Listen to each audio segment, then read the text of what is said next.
오늘도 함께 읽은 말씀을 통해서 하나님의 뜻을 깨닫고 또 하나님의 은혜를 경험하는 귀한 시간이 되었으면 좋겠습니다.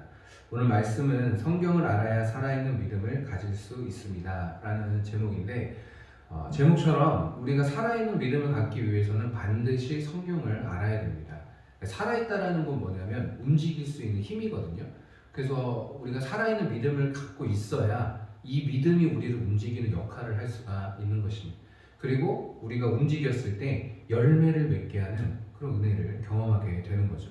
그러나 반대로 죽은 믿음은 어때요? 그 믿음은 우리를 움직이게 하는 힘이 없습니다. 그리고 그 사람을 통해서 삶 속에서 열매를 맺는 것도 불가능합니다. 그래서 성경을 모르고 열매를 맺을 수 있다? 그거 불가능해요. 성경을 모르면서 믿음이 좋을 수 있다? 그것도 불가능합니다.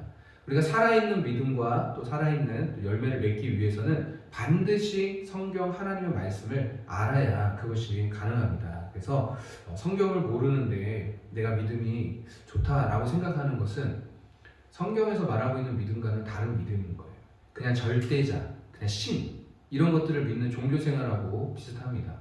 성경을 알아야 하나님이 말씀하시는 나를 구원으로 인도하는 그 믿음을 가질 수가 있는 것입니다. 그래서 말씀을 통해서 내가 가지고 있는 이 믿음이 과연 나는 성경에 기초를 해서 가지고 있는 믿음인가? 아니면 그냥 세상 사람들이 자기만의 신을 섬기듯이 우상을 섬기듯이 그런 막연하게 믿음을 가지고 있지는 않은지 우리가 한번 말씀을 통해서 살펴봤으면 좋겠어요. 그리고 말씀이 없는데 내가 믿음이 좋다라고 생각하는 것은 나중에 가서 예수님이 말씀하시는 것처럼 주여 주여 하는 자마다 다 천국에 가는 것이 아니라고 말씀을 하셨어요. 그래서 나는 믿음이 좋다, 나는 예수님을 사랑한다, 나는 하나님을 사랑한다, 막연하게 그런 개념으로 믿음을 갖고 있다면 그 믿음은 죽은 믿음입니다. 입술로만 이야기하는 믿음이에요. 그래서 살아있는 믿음을 통해서 내가 믿음을 통해서 움직이게 되고 말씀에 순종하게 되고 하나님이 날 인정하는 그런 믿음을 갖게 되는 그런 시간이 되었으면 좋겠어요. 로마서 10장 17절에도 말씀하고 있습니다. 그러므로 믿음은 들음에서 나며 들음은 그리스도의 말씀으로 말미암느니라. 믿음은 들음에서 난다라고 이야기했어요. 무엇을 들어야? 하나님의 말씀을 들어야 그 믿음이 진짜 믿음이 되는 것입니다. 하나님의 말씀을 모른다면 우리의 믿음은 성장할 수가 없어요. 살아있는 믿음이 될 수가 없습니다. 열매가 맺어지지 않고 내가 가지고 있는 믿음이 나를 하나님의 말씀처럼 순종하게 하지 못한다면 그 믿음은 죽은 믿음이에요. 오늘 본문 말씀에 나오는 유대 사람들이 그런 믿음을 가지고 있었어요. 예배를 드리면서 하나님을 믿는다라고 했지만 정작 이들이 예배 드리고 있는 그 성전 안에는 우상으로 가득했어요. 그리고 이들의 삶에도 우상으로 가득했습니다. 현실적으로 눈에 보일 때는 본인들은 하나님을 잘 믿는다라고 생각을 하며 하나님께 예배를 드린다라고 착각하며 있었지만 정작 하나님이 보실 때는 그 안에는 살아있는 믿음이 전혀 없었습니다. 형식적으로만 하나님을 믿고 하나님을 섬긴다라고 하고 있었는데 이들이 하나님을 믿는다라는 개념은 그냥 신 중에 하나를 믿고 있었던 거예요. 그래서 성전에 달신, 별신, 아세라, 바알신 여러 가지 우상들이 성전 안에 같이 공존하고 있었어요. 그러면 이들이 가지고 있는 믿음이 과연 이들을 살고 구원하는데 능력을 발휘할 수 있을까요? 그렇지 못했다라는 거죠. 그래서 이들은 하나님의 말씀에 대해서 제대로 알지 못했을 때 자기들은 잘 믿는다라고 착각하고 있었지만 하나님이 보실 때 그들의 믿음은 구원으로 인도할 수 있는 믿음이 전혀 아니었습니다. 어떻게? 오히려 더 그들의 믿음은 하나님의 진노를 사고 하나님의 심판을 받게 되는 죽은 믿음에 불과했다라는 거죠.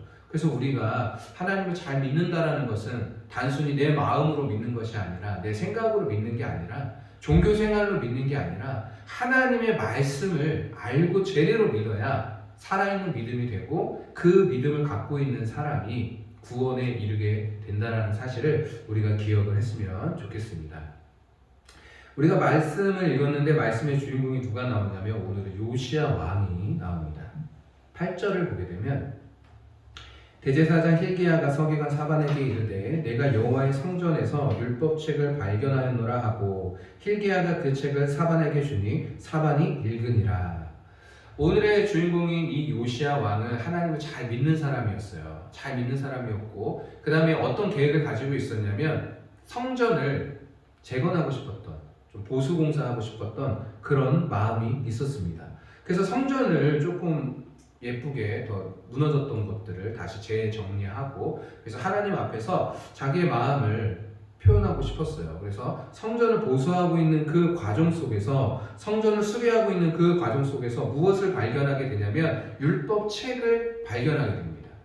율법책을 발견하게 되는. 이 율법책을 발견한 제사장이 서기가 사반에게 가지고 왔어요. 그러면서 그 책을 잘 읽어보니 내용이 심상치가 않은 거예요. 그래서 성전을 수리를 명령했던 이 왕에게 이 서기관이 가지고 갑니다. 가지고 가서 말씀을 잘 읽어줘요. 발견했던 율법책을. 그 내용을 딱 듣고 있었던 이 요시야 왕이 그 자리에서 자신의 옷을 찢고 애통해합니다. 왜 그랬을까요? 이 요시야 왕은 왜 그 말씀을 듣고 나서 자신의 옷을 찢고 애통해하며 하나님께 부르짖었을까요? 그 내용이 요시야 왕이 들었을 때 어마어마한 하나님의 진노를 받을 수 있는 그런 상황이었기 때문에 그렇습니다. 자기가 내용을 다 들어보니 그동안에 자신들이 신앙생활 해왔던 것들이 너무 잘못됐다는 것을 순간 딱 느끼게 돼요. 그리고 그 다음에는 뭐가 있냐면 하나님의 진노와 심판이 있다는 것을 말씀을 들으면서 깨닫기 시작을 합니다. 우리가 지금 가고 있는 이 길이, 우리가 하나님을 믿고 있다라고 하는데 지금 이 믿음의 길이 오히려 더 하나님의 진노와 재앙을 받게 되는 길 속에 있구나라는 걸 그 순간에 깨닫습니다. 그러면서 하나님의 진노가 두려운 이 요시야 왕은 그 순간 무릎을 꿇고 하나님께 애원하며 부르짖습니다. 이 요시야 왕의 믿음을 우리가 볼 수가 있겠죠. 그 전에도 물론 하나님을 사랑하는 마음이 있었고 하나님의 뜻대로 살기를 원했던 왕이었어요. 2절에 보게 되면 이 요시야 왕에 대한 평가가 나옵니다. 요시야가 여호와 보시기에 정직히 행하여 그의 조상 다윗의 모든 길로 행하고 좌로나 우로나 치우치지 아니하였더라. 자, 요시야 왕은 하나님께 굉장히 긍정적이고 칭찬을 받은 왕입니다. 그런 왕임에도 불구하고 자신들이 신앙생활하고 있었던 모습들을 말씀에 비춰서 돌이켜보니 이것은 보통 일이 아니었던 거예요. 그래서 이 요시야 왕은 그 책을 하나님의 말씀을 읽고 자신의 삶과 백성들의 인생을 한번 돌이켜보니 너무 잘못된 길로 신앙생활을 하고 있다는 걸 그 순간에 깨닫습니다.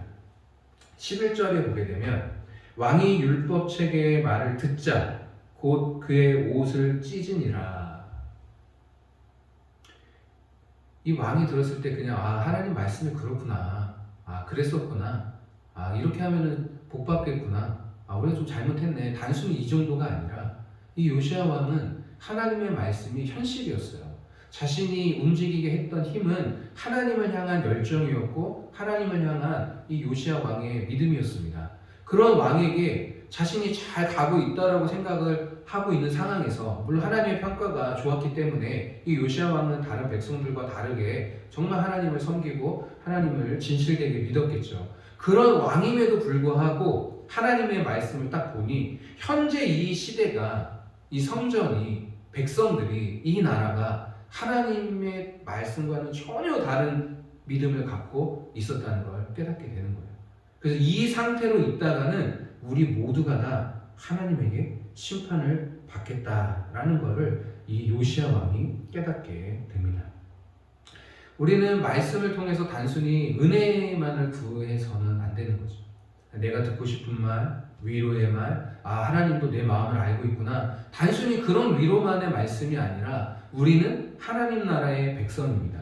하나님의 뜻을 구하고 그 뜻을 이루기 위해서 우리가 이 땅에 태어났다는 것을 우리는 기억해야 될 줄 믿습니다. 그래서 많은 사람들이 상처받은 마음으로 교회에 와서 위로받길 원하고 상처받은 마음으로 하나님께 기도하며 예수님의 따뜻한 사랑과 위로를 받기 위해서 신앙을 갖는 사람들이 굉장히 많습니다. 그리고 그 위로를 받으면 다시 돌아가서 또 세상 사람들처럼 또 동일하게 살아가는 거예요. 그러다가 또 상처받고 힘든 일이 있으면 또 절대자이신 하나님에게 기도하면서 하나님만이 도와달라고, 하나님만이 내 문제를 해결해 주실 수 있다고 간절히 또 하나님의 도움만을 구하고 또 그것이 응답이 되면 또 세상으로 가서 자기 마음대로 살아가는데 그것은 성경에서 말하고 있는 믿음이 아니라는 거죠. 많은 사람들이 다 하나님을 잘 믿고 있다라고 착각하며 살았어요. 예배 드리고 제사 드리고 하나님을 사랑한다고 고백하고 있지만 정작 말씀을 딱 열어보니 이들이 가지고 있는 믿음은 진짜가 아니었던 거예요. 막연한 믿음이고 살아있는 믿음이 아니었던 거예요. 이들이 가지고 있었던 믿음은 성경에 비춰봤을 때 전부 다 죽은 믿음이었습니다. 이 사실을 요시야 왕이 알게 된 거예요. 만약에 하나님의 말씀을 몰랐다면 이 요시야 왕도 어땠을까요? 깨닫지 못했겠죠. 그냥 자기가 하나님께 칭찬받고 자신도 하나님을 사랑하고 하나님을 위해서 뭘 할까 여러 가지 고민도 해나가고 있었겠지만 현재 상황이 정말 하나님과는 멀어져 있다는 사실을 깊이 깨닫지는 못했을 거예요. 그래서 이 요시야 왕은 하나님의 말씀을 알았을 때와 몰랐을 때의 큰 차이를 보이게 됩니다. 이제 하나님의 말씀을 알았으니 이 요시야 왕은 어떻게 했어요? 율법에 대한 내용을 알았기 때문에 이 요시야 왕은 이제는 가만히 있을 수가 없게 됩니다. 왜? 요시야 왕이 가지고 있었던 믿음은 살아있는 믿음이었기 때문에 계속 이 믿음은 하나님을 향해서 하나님의 뜻을 이루기 위해서 이 요시야 왕을 계속 움직이기 시작을 하는 거예요. 자, 요시야 왕이 하나님의 말씀을 딱 듣고서 우리가 진짜 지금까지는 너무 잘못된 신앙생활을 했다. 내가 가지고 있었던 신앙, 또 백성들이 하나님을 섬긴다고 하는 이 모든 신앙이 너무 잘못됐다는 사실을 깨닫고 이 말씀을 깨닫게 한 하나님의 뜻이 뭔지 이제 궁금해지기 시작을 했어요. 그래서 그 밑에 있는 사람들에게 빨리 하나님의 뜻을 한번 물어봐라 라고 해서 사람들을 보냅니다. 그래서 이 사람들이 누구를 찾아가냐면 14절에 보면 여선지자를 찾아가요. 이에 제사장 hil기야와 또 아이감과 악볼과 사반과 아사야가 여선지 훌다에게로 나아가니 이제 선지자에게 찾아가서 하나님의 뜻을 물어봅니다. 이 말씀을 발견하게 된 하나님의 뜻, 그리고 이 말씀을 통해서 우리에게 하나님이 말씀하시고자 하는 그 뜻이 무엇인지 물어봅니다. 하나님의 말씀이 이 선지자에게 임했어요. 그러면서 유다 백성들과 또 왕에 대한 메시지를 전해줍니다. 하나님의 뜻을 이제 전해주기 시작을 하는데 그 뜻이 15절에 나와요. 훌다가 그들에게 이르되 이스라엘 하나님 여호와의 말씀이 너희는 너희를 내게 보낸 사람들에게 말하기를. 누가 보냈어요? 왕이 보냈죠. 왕이 보냈죠. 그래서 왕이 보낸 사람들에게 이제 왕에게 돌아가서 하나님의 뜻을 말하라고 이야기합니다. 16절에 여호와의 말씀이 내가 이곳과 그 주민에게 재앙을 내리되 곧 유다 왕이 읽은 책의 모든 말씀대로 하리니. 그러니까 지금 요시야 왕이 읽은 내용이 어떤 내용을 읽은 거예요? 유다 백성들이 재앙을 받게 될 내용들을 읽은 거예요. 내용을 딱 들어보니 이런 일들을 한 사람들, 하나님 말씀에 불순종한 사람들, 하나님을 버리고 우상을 숭배한 이들에게는 하나님의 재앙과 심판이 있을 것이다라는 내용을 요시야 왕이 알게 되니 자기의 옷을 찢을 수밖에 없는 거죠. 그리고 하나님 앞에 기도할 수밖에 없게 되는 거죠. 그리고 하나님을 섬긴다고 하면서 우상을 같이 섬겼던 이스라엘 백성들에게는 하나님이 계속해서 이야기하십니다. 17절에 보면 이는 이 백성이 나를 버리고 다른 신에게 분향하며 그들의 손의 모든 행위로 나를 경노하게 하였음이라. 그러므로 내가 이곳을 향하여 내린 진노가 꺼지지 아니하리라 하셨느니라. 자, 이스라엘 백성들에게는 이 하나님의 뜻이 뭐가 있어요? 재앙, 진노. 그들을 향해서 화가 나신 이 하나님의 진노는 꺼지지 않을 것이다 라고 하나님이 말씀하시는 거예요. 왜? 그들이 하나님을 버렸기 때문에, 그리고 다른 신을 분향하고 많은 부정한 일들을 행하고 그 모든 것들이 하나님을 경노케 했다라고 지금 하나님의 선지자를 통해서 하나님의 뜻을 전하게 됩니다. 그런데 우리가 잘 알고 있는 대로 요시야 왕은 어땠어요? 백성들하고는 좀 달랐죠. 백성들하고는 좀 달랐고 하나님의 재앙이 있다라는 걸 알게 되고 말씀을 통해서 깨닫게 되고 그때 그냥 단순히 나는 그래도 하나님을 잘 믿고 있나? 라는 생각보다는 하나님의 재앙이 임하지 않았으면 좋겠다라는 생각이 있었겠죠. 하나님은 진짜 왜? 요시야 왕이 가지고 있는 믿음은 진짜 살아있는 믿음이었기 때문에 하나님이라는 존재가 이 요시야 왕에게는 실제였어요. 그러니까 하나님의 말씀에 진짜 재앙이 임할 것이다 라고 쓰여져 있다면 그 재앙이 요시야 왕이 봤을 때는 그냥 단순히 책이에요? 아니면 실제로 일어난 일들이에요? 실제로 일어난 일들이었어요. 그렇기 때문에 마음을 찢고 옷을 찢고 하나님께 애원하면서 기도를 했겠죠. 그 모습을 하나님이 보셨어요. 그래서 18절을 보면 너희를 보내 여호와께 묻게 한 유다 왕에게, 요시야 왕에게 개인적으로 하나님의 뜻을 말씀을 하시는 거예요. 너희가 이렇게 말하라. 이스라엘의 하나님 여호와가 이같이 말씀하셨느니라. 네가 들은 말씀에 대하여는 내가 이곳과 그 주민에게 대하여 빈터가 되고 저주가 되리라 한 말을 네가 듣고 마음이 부드러워져서 여호와 곧 내 앞에서 겸비하여 옷을 찢고 통곡하였으므로 나도 내 말을 들었노라. 여호와가 말하였느니라.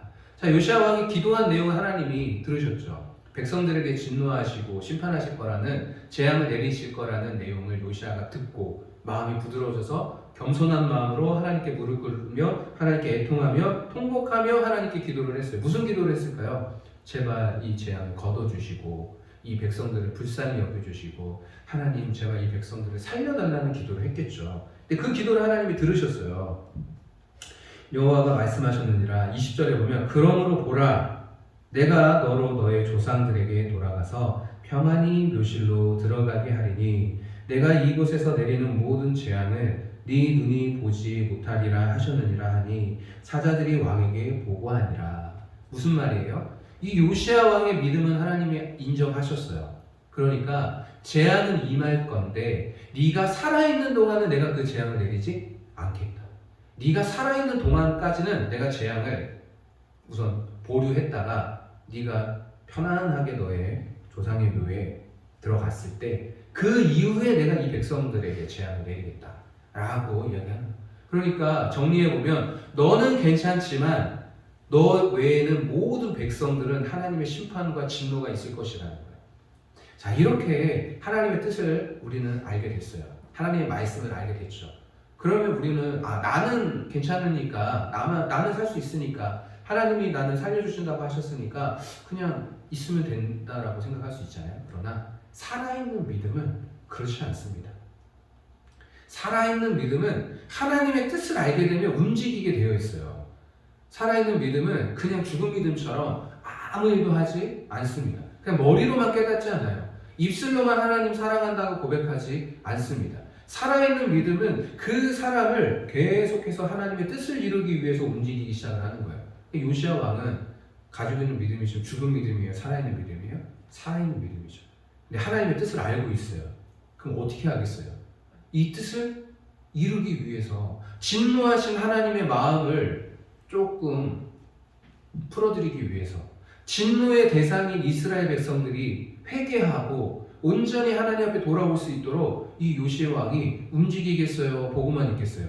움직이겠죠. 왜? 살아있는 믿음이기 때문에. 하나님의 말씀을 알고 있는 이 요시야 왕, 하나님이 지금 어떤 마음을 알고 있고 하나님의 계획이 어떻고 하나님의 진노가 곧 이스라엘 백성들에게 임할 거라는 사실을 알고 있고 백성들을 봤을 때는 시간이 좀 지나면 하나님의 재앙으로 인해서 이 백성들이 전부 다 심판받을 텐데 이 요시야 왕은 그걸 그냥 보고만 있을 수가 없었어요. 하나님의 뜻을 알고 있고 현재 하나님의 계획을 다 알고 있는 이 요시야 왕은 이제 하나님의 마음을 풀어드리기 위해서 움직이기 시작합니다. 그래서 백성들을 다 모아요. 소식을 전해서 성전으로 다 모이게 합니다. 모이게 해가지고 거기서 하나님의 말씀을 믿고 순종하겠다고 하나님만을 섬기겠다고 언약식을 가져요. 모든 백성들과 함께 언약식을 가지면서 종교 개혁을 시작합니다. 백성들에게 우리가 하나님의 진노를 받게 될 텐데 이대로 있어서는 안 됩니다. 우리 이제 하나님 앞에 온전히 하나님의 뜻을 구하고 하나님의 은혜를 구하고 하나님의 마음을 풀어드리기 위해서 다시 한번 말씀으로 돌아가서 하나님의 말씀대로 우리의 신앙을 점검합시다. 우리의 삶도 다시 돌아가서 하나님의 말씀대로 하나님과 멀어졌다면 우상을 숭배하고 세상을 향해서 가고 있다면 우리 다시 한번 돌이켜서 온전히 하나님 앞에 제대로 신앙생활 합시다 라는 걸 백성들과 함께 언약식을 갖습니다. 그리고 실제로 그 일을 진행해 나가는 거예요. 그런데 어디서부터 이 내용을 보면 정말 이 시대의 종교가 신앙이 믿음이 얼마나 타락하고 무너졌는지 알 수 있어요.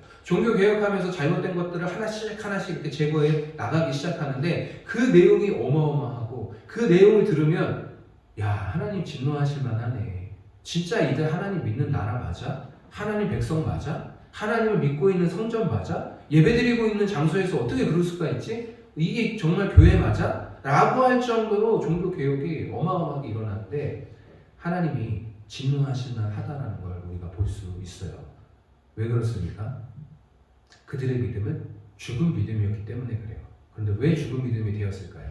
말씀을 몰랐기 때문에 그렇습니다. 하나님의 말씀에 관심이 없고 하나님의 뜻과 하나님의 계획과 하나님의 어떤 마음으로 우리에게 임하셨고 우리를 향해서 어떤 일을 하기를 원하시는지 하나님의 마음에는 전혀 관심이 없는 거예요.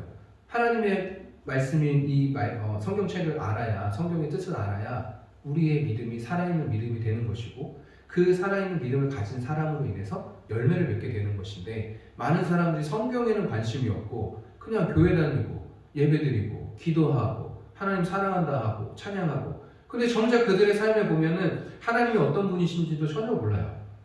하나님의 뜻이 뭔지도 전혀 몰라요.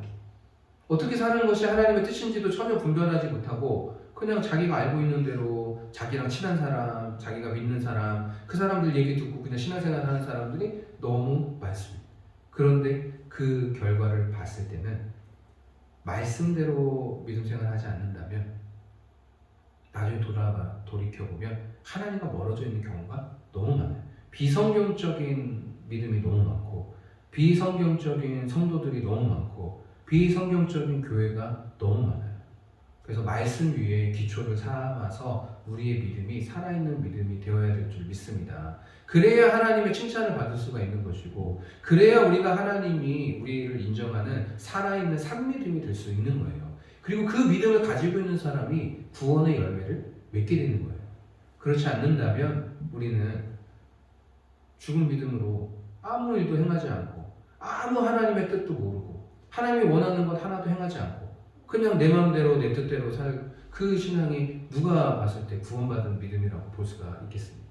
그래서 우리가 말씀을 알아야 제대로 성경을 알아야 하나님의 뜻을 발견하게 되는 것이고 그 뜻대로 이루다 보면 우리의 믿음은 살아있는 믿음이 되는 것이고 그 믿음이 구원으로 인도하는 믿음이 되는 거예요.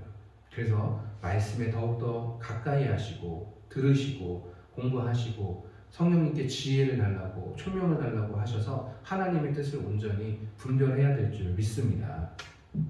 자, 요시야 왕이 하나님의 뜻을 이제 알았죠. 그 산 믿음이기 때문에 살아있는 믿음이기 때문에 그 믿음 계속 이제 하나님의 뜻을 이루기 위해서 움직이기 시작합니다. 그래서 그 내용을 우리가 한번 보면 그 내용들이 아마 굉장히 충격적일 수 있어요. 4절을 보게 되면은 4절에 23장 4절인데 그때부터 이제 개혁한 내용들이 나오기 시작해요. 그런데 정말 야, 이렇게까지 종교가 타락할 수 있나? 이게 하나님 믿는 나라 맞나? 라고 생각할 정도로 어마어마합니다. 4절을 보면 왕이 대제사장 hil기야와 모든 부제사장들과 문을 지킨 자들에게 명령하여 바알과 아세라와 하늘의 일월 성신을 위하여 만든 모든 그릇들을 어디에서? 여호와의 성전에서 내다가 예루살렘 바깥 기드론 밭에서 불사르고 그것들의 죄를 베델로 가져가게 하고. 자, 성전에 하나님을 섬기고 하나님의 집이라는 이 성전에 지금 누구를 섬기는 그릇들로 가득해요? 바알과 아세라와 하늘의 일월 성신, 해와 달, 별, 뭐 이런 그런 것들을 섬기는 그런 그릇들이 지금 쌓여 있다는 거예요. 어디에? 성전에 쌓여 있다는 거예요. 그래서 요시야가 그것들을 다 걷어가지고 바깥으로 가져가서 불로 태워버리라는 거예요. 다시는 하나님 전에서 그 그릇들을 쓰지 못하도록. 지금 교회부터 청소하는 거예요. 뭘로 인해서? 말씀으로 인해서. 하나님의 말씀을 통해서 거룩한 이 성전에 왜 우상을 섬기는 그릇들이 가득하고 그럼 그건 무슨 뜻이에요? 그 안에 우상을 섬기고 있었다는 거죠. 성전에서 바알 섬기고 있고 건물만 딱 성전이고 하나님의 집이지 건물만 교회지 그 안에서는 누굴 섬기고 있는 거예요? 우상 섬기고 있는 거예요. 그런 그릇들 다 지금 요시야 왕이 다 가지고 나와가지고 불로 태워버려라, 제거해버려라 라고 이야기합니다. 그리고 5절에 보면은 옛적에 유다 왕들이 세워서 유다 모든 성읍과 예루살렘 주위의 산당들에게 분향하며 우상을 섬기게 한 제사장들을 폐하며 또 바알과 해와 달과 별대와 하늘의 모든 별에게 분향하는 자들을 폐하고 여러 산당들과 우상을 섬기게 한 제사장들을 다 내쫓으라고 얘기한 겁니다. 왜? 다시는 이방 종교가 이 땅에 있지 못하도록 그 일을 하는 제사장들을 다 폐해하고 그 자기 산당들을 없애라고 지금 이야기해요. 그러니까 지금 성전도 지금 우상으로 가득하죠. 주변에 있는 산에도 지금 거짓 선지자, 우상을 섬기는 제사장들로 가득하죠. 그것들을 지금 다 제거하라고 이야기하는 거예요. 그리고 데려와서 하나님 말씀은 그들을 어떻게 하라고요? 죽이라고. 그래서 그들을 다 죽입니다. 하나님 앞에 죄를 범하게 한 그 제사장들, 우상 숭배하게 하는 거짓 선지자들을 다 데리고 와서 죽이게 하는 거죠. 6절도 마찬가지입니다. 또 여호와의 성전에서 성전이 얼마나 더러워졌는지 알겠죠. 하나님의 말씀을 가리키고 예배를 드리고 하나님만을 온전히 섬겨야 할 이 성전이 말씀에 관심이 없으니까 종교 지도자들이 하나님의 말씀을 모르니까 그냥 종교 의식들만 있는 거예요. 또 여호와의 성전에서 아세라상을 내다가 예루살렘 바깥 기드론 시내로 가져다가 거기에서 불사르고 빻아서 가루를 만들어 그 가루를 평민의 묘지에 뿌리고 아세라 상이 거기 있는 거예요. 우상을 섬기는 그 상이 거기 있어서 사람들이 그런 성전에 가갖고 하나님의 이름을 높이며 찬양하겠어요? 아세라 상 앞에 가갖고 무릎 꿇고 제사를 드리고 번제를 드리겠어요? 우상 섬기는 거예요. 그 교회 건물로 들어가는데 교회 안에서는 우상을 섬기고 있는 거랑 똑같은 거예요. 성전으로 들어가서 하나님을 섬기려고 들어갔는데 그 성전 안에 들어가서는 하나님을 섬기는 것보다는 우상 앞에 절하고 우상을 섬기고 하나님의 말씀에 전혀 관심이 없고 계속해서 이어집니다. 7절에 또 여호와의 성전 가운데 뭐가 있어요? 남창의 집을 헐었으니 성전에 뭐가 있다는 거예요? 남자? 창이 있다는 남창이 있다는 뭐 어마어마한 거죠. 왜? 아세라를 섬기는 그런 이방 종교의 종교 의식에는 이런 성적인 행동들이 있어요. 근데 여자도 있지만 남자들이 공식적으로 성적인 행위들을 함으로써 그 신과 하나 되는 그런 행위들을 묘사하는 거예요. 근데 그게 어디 있었던 거예요? 남창의 집에? 성전에. 성전에 있었다는 거예요. 남창의 집을 헐었으니 그곳에 여인이 아세라를 위하여 휘장을 짜는 처소였더라. 아세라를 위하여 휘장을 짜는 처소도 거기 있었다는 거예요. 근데 지금 이게 말만 성전이지 정말 그 성전의 역할을 제대로 하고 있지 못하다는 것을 우리가 알 수 있다는 거죠. 계속해서 이어집니다. 이스라엘 종교들이 하나님 말씀을 몰랐을 때 얼마나 타락하고 얼마나 하나님과 멀어져 있는지 도저히 이 사람들이 하나님 나라의 백성이라고는 우리는 할 수 없을 정도로 하나님이 분노할 만하죠. 겉모습은 하나님을 섬긴다는 성전 안에 계속 있지만 8절에도 계속해서 그 내용에 대해서 나옵니다. 또 유다 각 성읍에서 모든 제사장을 불러오고 또 제사장이 분향하던 산당을 게바에서부터 브엘세바까지 더럽게 하고 또 성문의 산당들을 헐어버렸으니 이 산당들은 그 성읍의 지도자 여호수아의 대문옥이 그 성문 왼쪽에 있었더라. 그러니까 지금 산당들이 예루살렘 성과 그 곳곳에 지금 다 있는 거예요. 그러니까 이스라엘 백성들이 곳곳에서 다 우상을 섬기게 할 모든 제도들이 여기 다 있는 거예요. 그런데 하나님의 말씀을 안다면 이 제도가 지금 이루어졌겠어요? 그러지 못하는. 그러니까 지도자부터 종교 지도자부터 그 밑에 있는 모든 백성들까지 하나님의 말씀을 거의 모르는, 알고도 무시하고 있는 거예요. 지금 알고도 무시하고 관심이 없는 거예요. 하나님 말씀에. 근데 이들의 믿음이 그럼 살아있는 믿음이 될 수 있겠어요? 불가능합니다. 그러니까 하나님의 진노가 머리끝까지 차올라 있는. 그런데 누구 때문에 멈춰 있는 거예요? 요시야 왕 때문에. 살아있는 산믿음을 가지고 있는 이 요시야 왕의 믿음 때문에 하나님이 멈춰 있는 거예요. 심지어는 10절에 보면 왕이 또 흰놈의 아들 골짜기의 도벳을 더럽게 하여 어떤 사람도 몰렉에게 드리기 위하여 자기의 자녀를 불로 지나가지 못하게 하고, 지금 자기 자녀를 어디로 지나가게 합니까? 불에 지나가게 하는 그 이방 종교 의식을 따라하고 있는 거예요. 하나님을 믿는 하나님 나라의 백성들이 이 이방 종교의 의식들을 지금 행하고 있는 거예요. 절대로 이거는 있을 수 없는 일인데도 불구하고 이스라엘 백성들은 지금 이런 일들을 행하고 있는 거예요. 심지어는 오랫동안 있었던 그 산당들을 제거하는데 13절에 보면 언제부터 있었냐면 또 예루살렘 앞 멸망의 산 오른쪽에 세우는 산당들을 왕이 더럽게 하였으니 이는 옛적에 이스라엘 왕 솔로몬이 시돈 사람의 가증한 아스다롯과 모압 사람의 가증한 그모스와 암몬 자손의 가증한 밀금을 위하여 세웠던 것이며 솔로몬 시대 때부터 있었던 그때부터 몇백 년 동안 있었던 그 산당들을 지금 요시아가 제거하고 있는 모습을 우리는 보게 됩니다. 자, 여기까지만 보더라도 지금 이스라엘 백성들이 얼마나 하나님의 말씀과 멀어져 있는지 알겠죠.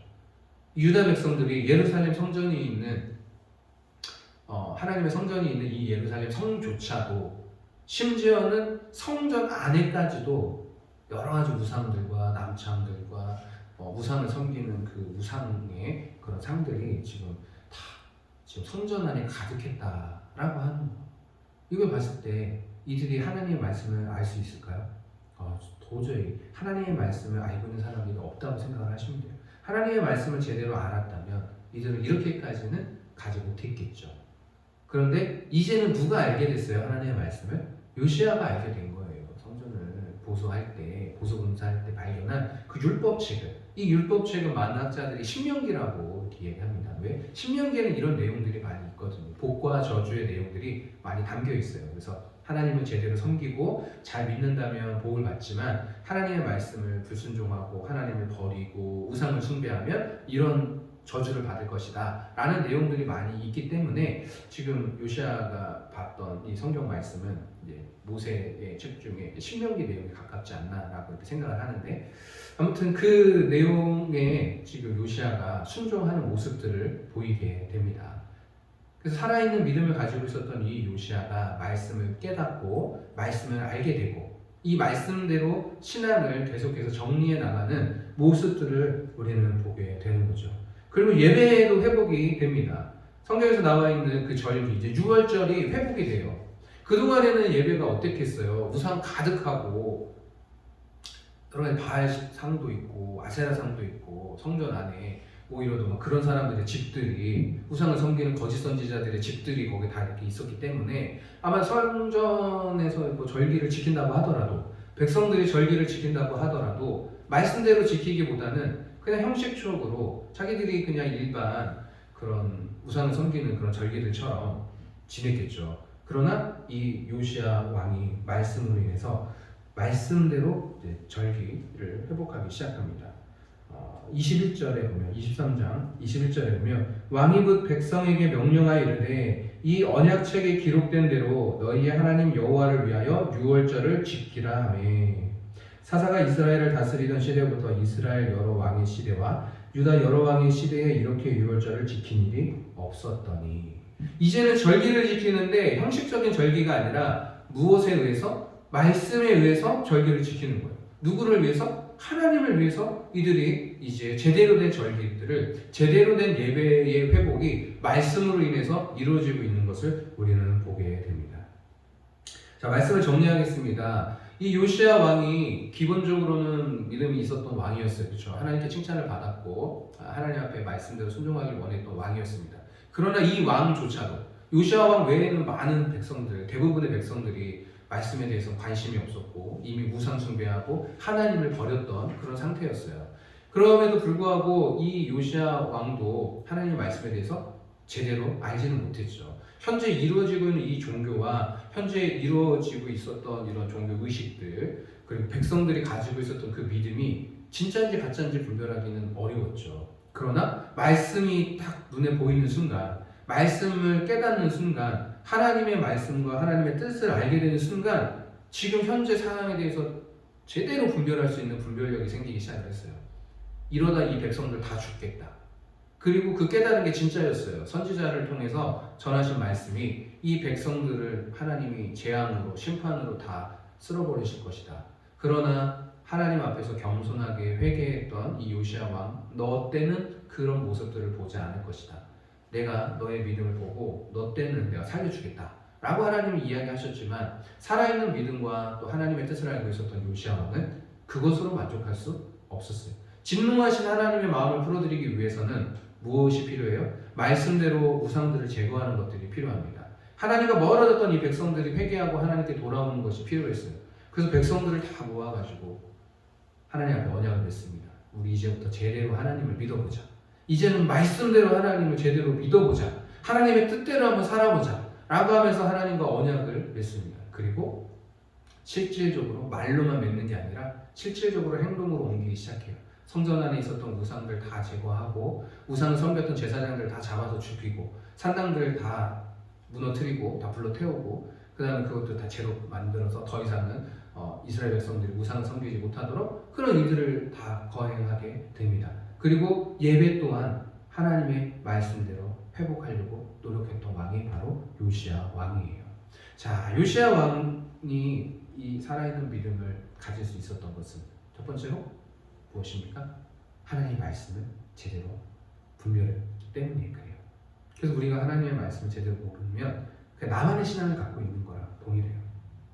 나는 교회 생활 잘하니까, 나는 교회 생활 잘하고 예배 잘 드리고 기도도 하고 하나님이 원하는 뭐 이렇게 순종도 하려고 노력하고 있지만 말씀을 모르면 그 모든 것들이 다 나를 위한 것들이 될 수가 있어요. 나의 열심이 우상을 섬기는 데 가면 안 되고 나의 이 에너지와 이 열정들이 세상을 향해서 가면 더 멀리 가겠죠.